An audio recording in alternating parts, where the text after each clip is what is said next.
on its retail with everything homemade. And I'm going to show you how to sprout the most beautiful microgreens to give any of your meals a little kick. This video is sponsored by Mom Sprouting Seeds. I have been using their seeds for years, so I reached out to them while I use their seeds to show you how to sprout them.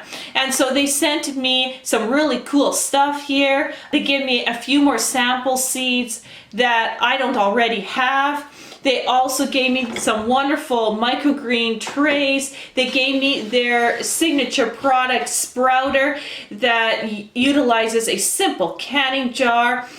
They created this stand to hold it vertically so any excess water drips down. It creates really good air circulation for the seeds, and it comes with a wonderful little plate here. These are some examples that I will show you how to do. This is red clover, broccoli, an Eastern ancient blend. I'm going to be showing you how to do some wonderful pea sprouts and so much more. Mom Sprouting Seeds would also love to give anybody who wants to order off their website 10%.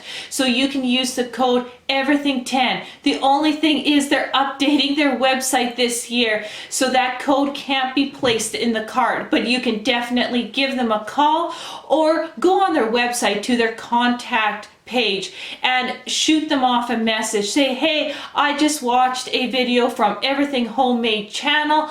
I would really like to place an order. Could I use Everything 10? And they will assist you from there. So without further ado, let's have some fun and let's get sprouting.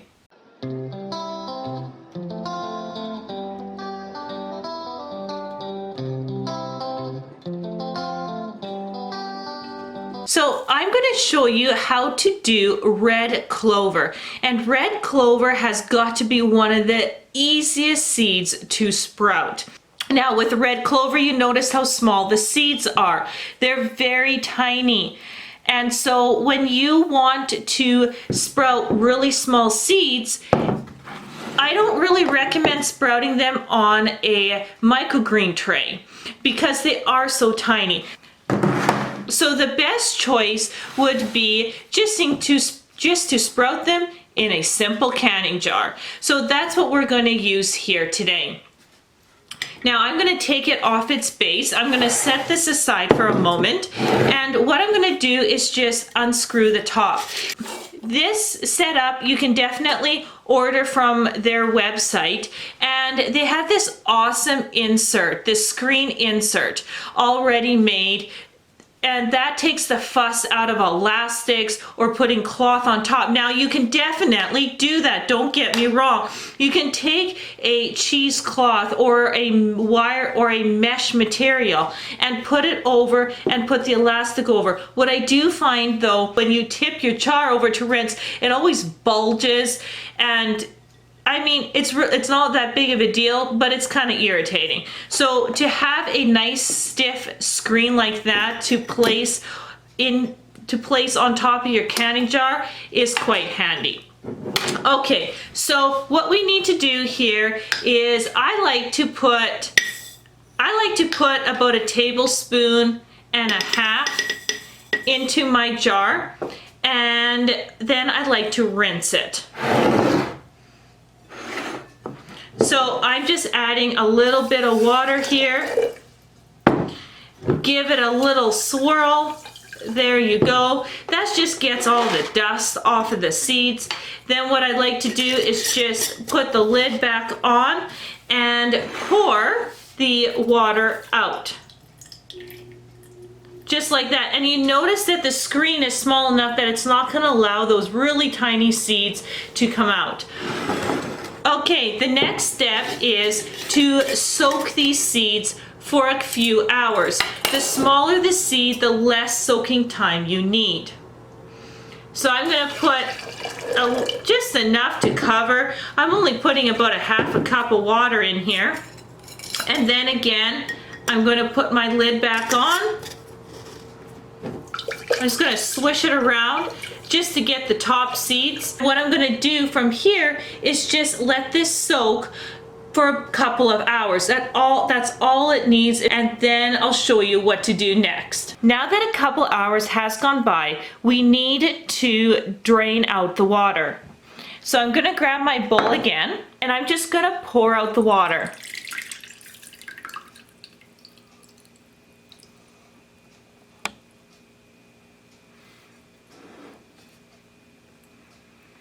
Now, what I like to do is I like to just hold it there for a moment and let it drip for about 30 seconds longer.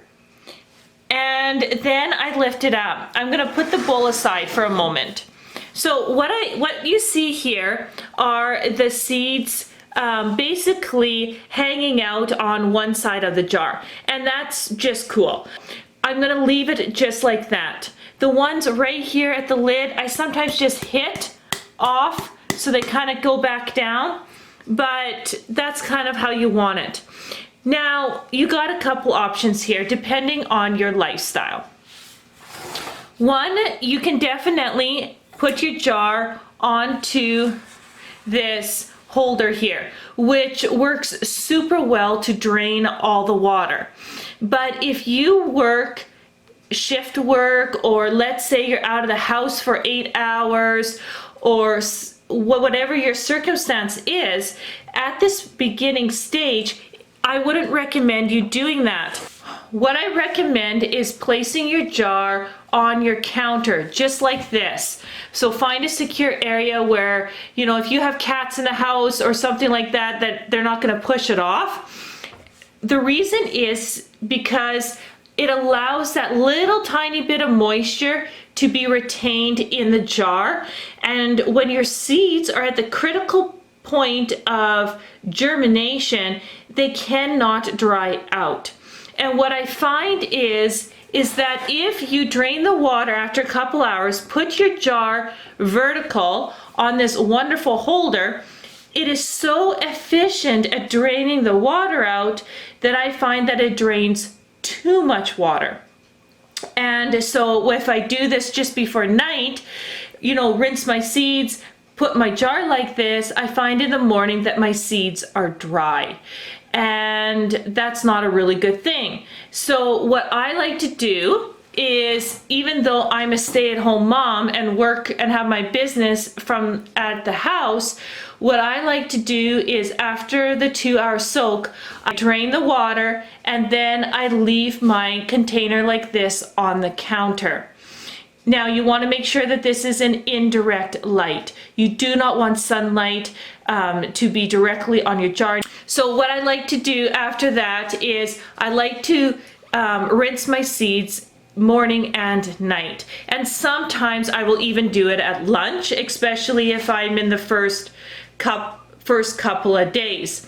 And then once I see the seeds bulking up and the roots coming out, and especially when you start seeing the first leaves, then I will rinse and start putting the jar on the vertical stand, because at that point your seeds have bulked up and they generally retain more moisture when the roots are out, the leaves are coming out, they're at that stage where they're almost ready to eat. Then you want a better drainage. So that's my little trick when it comes to sprouting in a canning jar like this. Right now, continue watering them day and night. Keep your canning jar down for the first couple of days. Once you see the roots and you see that it has, your sprouts have taken off, use the vertical and I will show you the transformation. So what you're going to see first is this tiny little white root that will come out. Then in the next 12 hours, that root is going to get a little bigger. At 48 hours, so that's 2 days, the root is also going to grow.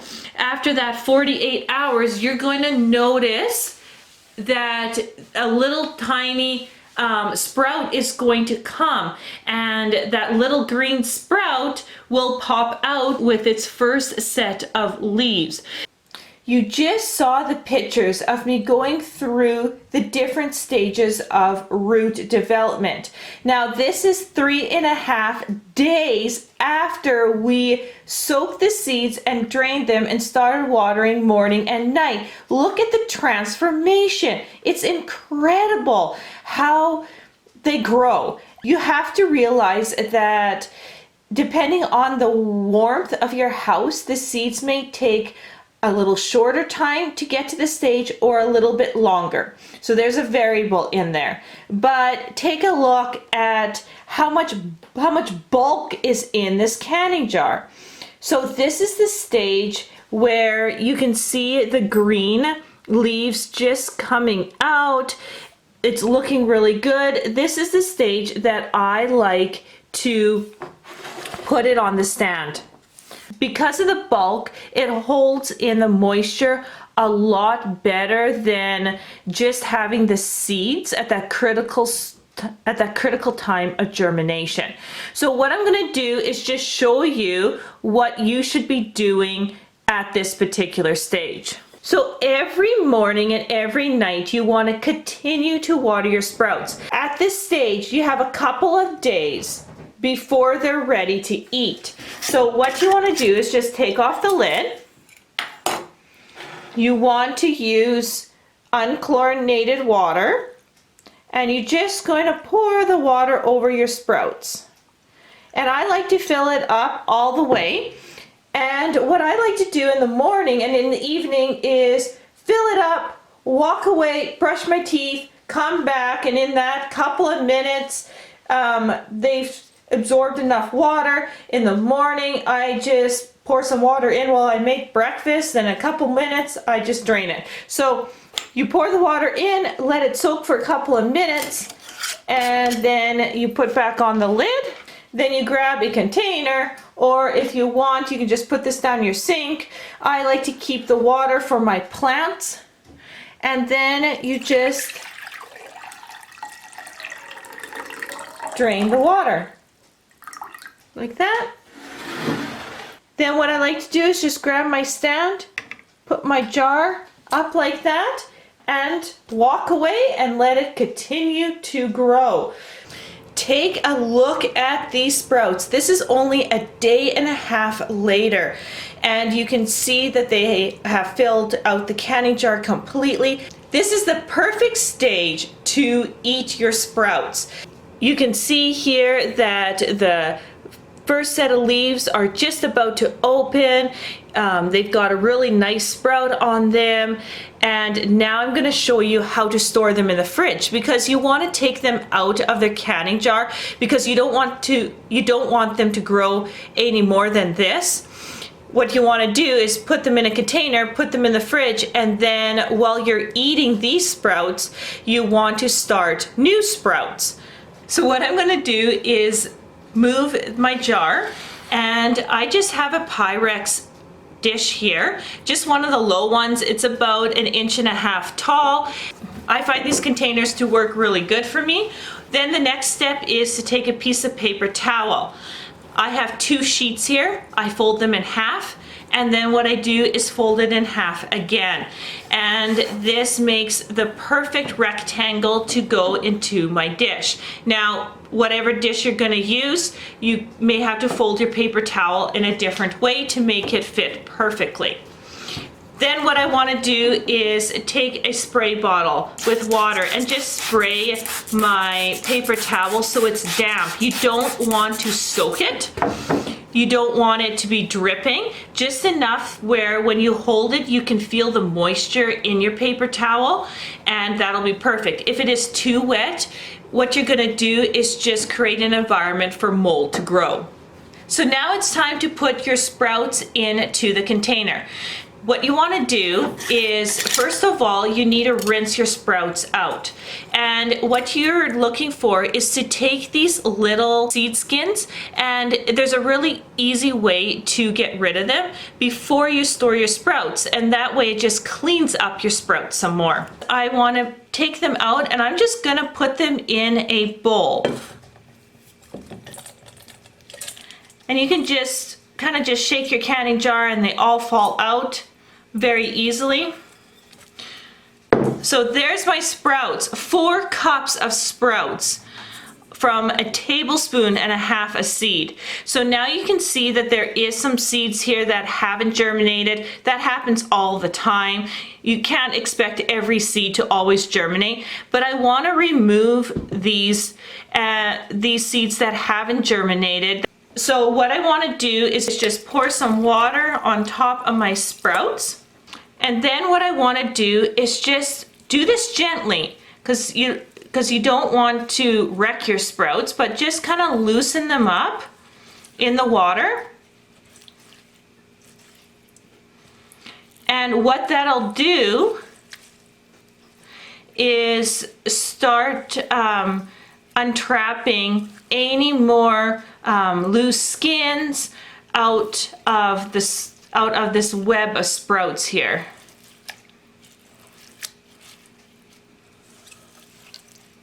So you can see all the skins right here at the top of my water. I'm gonna grab just a container. I mean, you can do this over your sink. I'm just doing this on my table so it's a little easier to film. And then what I'm gonna do is just hold back my sprouts with one hand and pour out the water.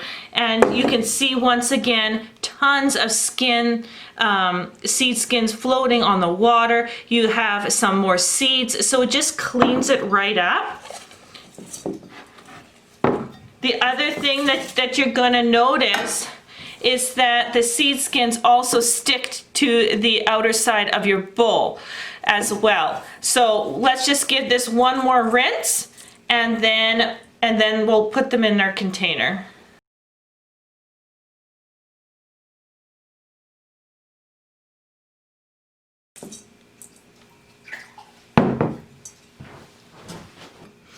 Okay, now that they are well rinsed, what we want to do is just grab our sprouts from our bowl here and just place them into our container.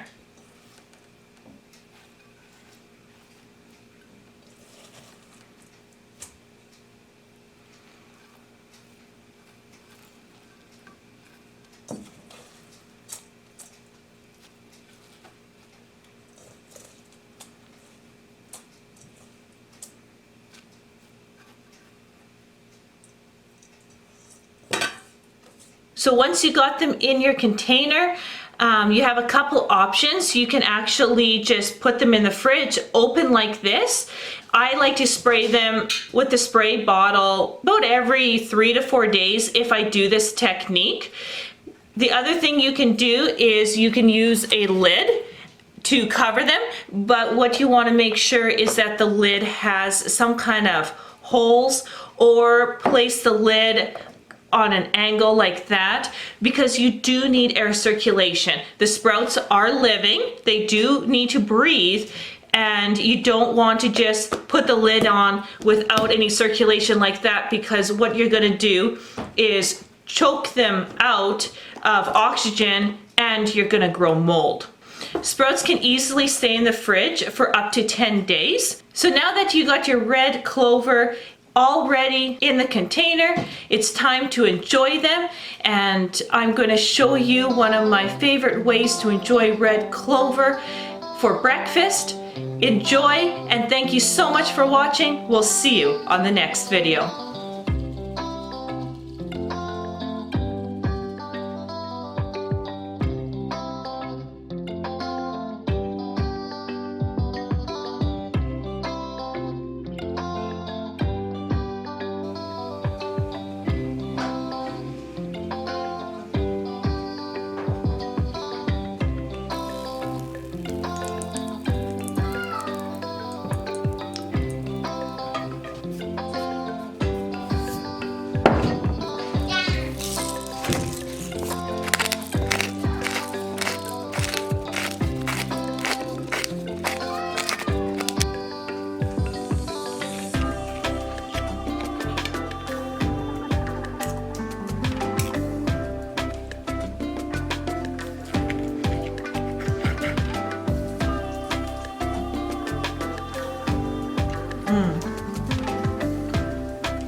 That's good. That's really good.